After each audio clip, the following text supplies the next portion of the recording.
এত লম্বা কেন? লম্বা কেন কাটিয়ে দেবেন তাইলে ঝাপুনো কাউ হবে। ফল গাছ। কাউ হয় আছে কাউ। আছে কোন নেই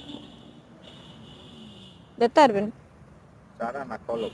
এটা মরিয়ে গেছে। প্রায় 100 চারা মরিয়ে।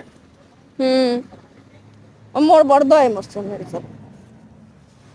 একটা গাছ নিয়েছি হ্যাঁ পাল্টাই আর একটা দিয়ে দিছে মরার দিকে।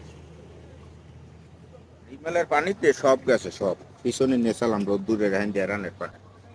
এত লম্বা কেন? লম্বা কেন কাটিয়ে দেবেন তাইলে ঝাপুনো হবে। হুম এই যদি মরে দেখবেন না নি লমু আর একটা আছে গোলাপি। গোলাপি কি এটাই নষ্ট হয়ে গেছে, কড়াই। ওটা ওটার লগত নেই এটা দেন না হইলে ফেরত দিয়ে যাবো মনের বাড়ি।